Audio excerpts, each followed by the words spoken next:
pupunta? We're going at Vinci's. Kakain kayo nang wala kami? Nagpaalam po kami last week tungkol sa siblings date.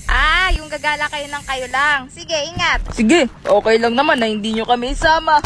We gotta go. Bye! Bye pa! Iiwan talaga nila tayo?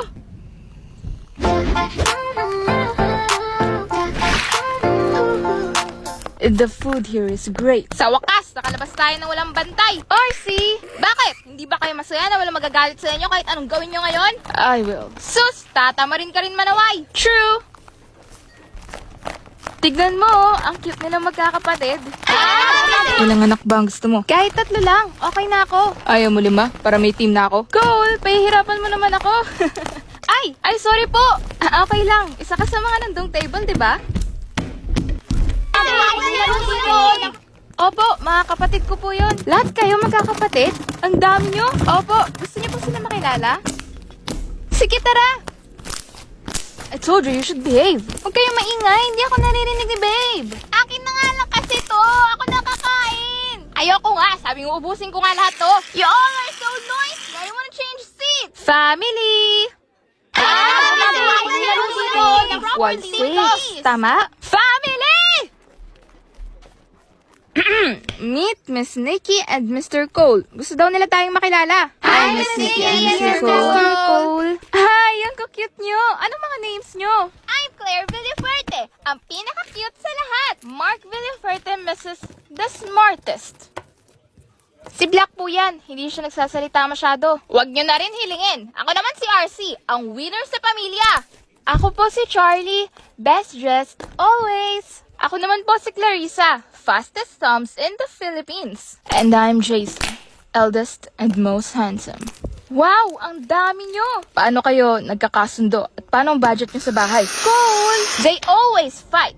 Peace cannot be found in Casa Villafuerte. Kung hindi ka din nangaaway palagi, wala ding magaganap na away. I am not arguing with you. Arguing means every side has a point, and I am the only one who has a point. So it means I'm just taking facts for you to understand. Ayan ka na naman sa English mo! Marunong ka naman mag-Tagalog ah! Just like that.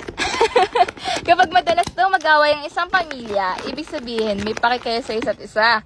Mas okay nang mag-away palagi pero sa huli nagkakabate kaysa naman sa hindi kayo nagpapansinan at walang imig sa isa't isa.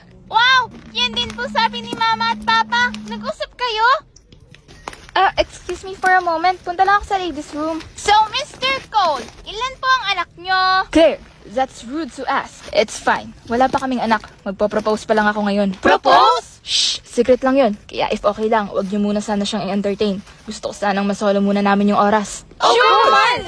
If you wanna be alone, you shouldn't do it in a restaurant. You should at least reserve the place. Mark!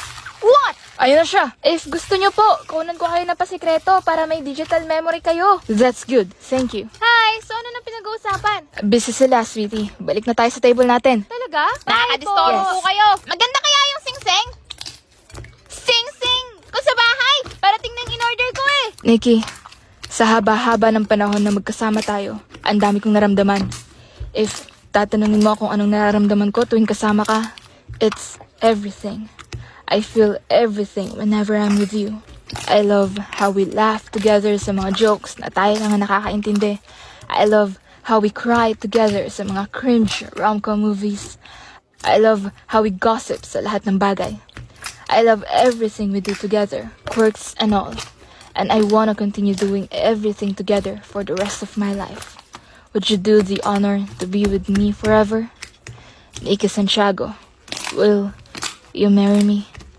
Oh my gosh, Cole! Nararamdaman ko din lahat ng sinabi mo. Nakapagplano na din tayo ng lahat ng gagawin natin in the future. Cole, it's a no! Bakit? Ito na yung last stage ng relationship at natatakot ako na matulad tayo sa karamihan ng may family at malimutan natin lahat ng feelings na yan once magkaanak na tayo at makonsume na nila lahat ng oras natin. Kung paano natin sila mapapalaki ng maayos. Puro na lang away, to the point na nakalimutan na natin paano pasahin ng isa't isa kasi pati sarili natin nakalimutan na natin eh. At wala na tayong ibang pag-uusapan kundi ang mga anak natin. Ganun ba? Takot kang bumuo ng pamilya kasama ako? Sige, aalis na tayo. Babayaran ko lang lahat ng orders natin. Miss Nikki, we heard everything. I'm sorry. Okay lang. Can I say something? Sure. If you don't want to get married, why date him for years? Mark! I wanna marry him. Before. Pero narealize ko lahat ng mga mangyayari kapag nagka-family na kami. For sure, ganun din ang parents nyo. No, our parents are not like that. Yup, kahit madami kami magkakapatid, ang sweet-sweet pa din nila sa isa't isa. Kadiri nga eh. Hindi pa din nila nalilimutan ni surprise ang isa't isa. Totoo po yung sinabi nyo na puro away sina mama at papa. Pero tinuro po nila sa amin na magandang nag-aaway kami every now and then. Kasi ibig sabihin po noon, we care about each other. Tulad po ng sinabi nyo. Kung nahihirapan po kayo, gawin niyo po yung sinabi ng parents namin. Ano yun? Imagine niyo daw po if nakikita niyo siya nakasama sa pagpapalaki ng mga bata, kaaway araw-araw, sa pagod everyday, sa future niyo po. Doon niyo daw po malalaman if the one niyo na siya. Oo, Yup, you're right. tama. Huh. Tama ka. Alam ko na sagot ko. Thank you sa pagpaparealize sa akin. Salamat sa inyong lahat. You're welcome. Ayun. Bayad na. Hatid na kita. Cole, wait! Upo ka muna. May pinarealize sa akin ng mga bata. Ano yun? Pinarealize nila sa akin na dapat hindi puro saya lang ang ina-expect ko sa marriage. At dapat nakikita ko sa future ko ang gusto kong pakasalan sa hirap at ginhawa.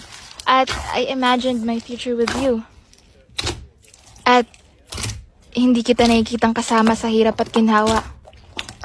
Sorry, Cole, pero hindi kita nakikita sa future ko. Mag-iingat ka.